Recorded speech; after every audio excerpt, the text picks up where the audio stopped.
I'm Joe Feeks, editor of Poultry Health Today, and with me today is Dr. Tim Cummings of Zoetis. And Tim, we're going to be talking about infectious bronchitis. Now, I understand that there's been a new variant that's been making the rounds on the poultry farms over the last couple of years. It's called Georgia 08. Yep. What's different about this variant than from some of the other IB variants that we've had? Well, bronchitis is it's an RNA virus. It's one of those bugs that it mutates and spins off variants, and that's why bronchitis is a continuous problem to the broiler industry. When the variants develop, then they don't cross protect against the more common strains or the vaccine strains that we have. So that's what's happened with Georgia 08. It evolved. We didn't have an adequate vaccine to protect against it well, and then it started spreading and causing us problems in the field. And was it just a matter of not having a vaccine, or was there something about this particular variant that was particularly troubling to producers?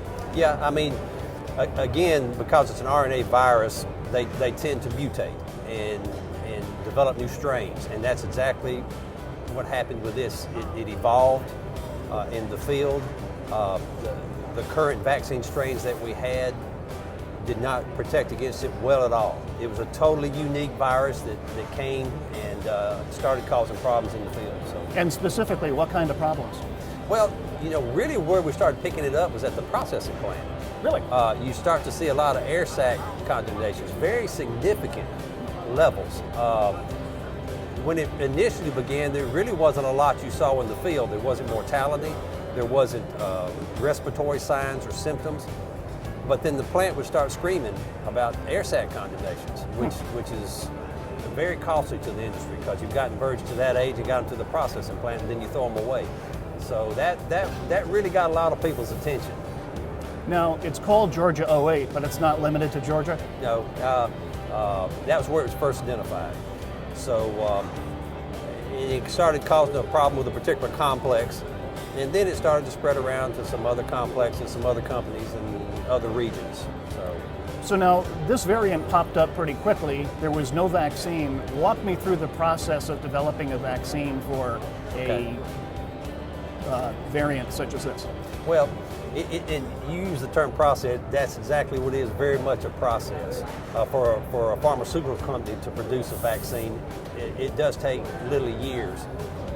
But during the meantime, because this was causing such a problem in the field, or at the processing plant primarily, one company actually took initiative and developed their own live vaccine. They made an autogenous vaccine themselves because it was causing such a problem for them.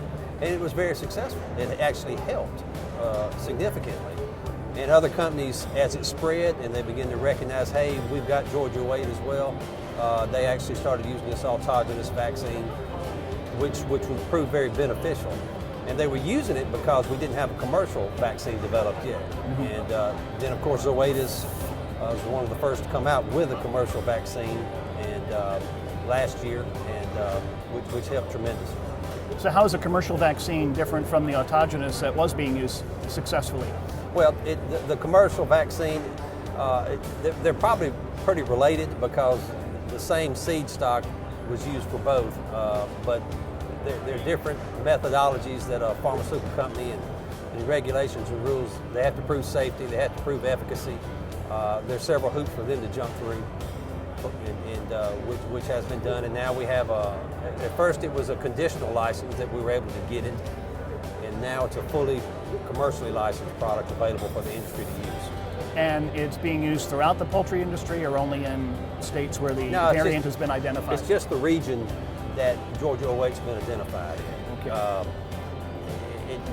And that's a good principle. You don't want to be using serotypes of vaccine that's not in your region if you don't have to. Okay. And walk me through the protocol. How many vaccinations do you have to give, and when do you give them? Well, and there's still some debate about that. I think most companies have used given Georgia 08 at the hatchery. Some companies are boosting in the field, so they may give them twice. It just depends on how severe the problem is or how high a challenge you have in an area. For example, in Mississippi, where I spend a lot of my time, we've had Georgia 08 there. Most companies just used Georgia 08 in the hatchery. Like in North Alabama, I think a number of companies will give it at the hatchery, as well as boosting the field about 2 weeks with the Georgia 08 vaccine. And so it just depends upon, how high a challenge that you have in the area, as well as are you having significant problems and the age of bird. If you're growing an older broiler, you may want to consider a couple of vaccinations as well. So, okay. One final question. I mean, economics really drive this industry. How do we know that this vaccine is providing a return on investment? What can producers expect to see when they use it?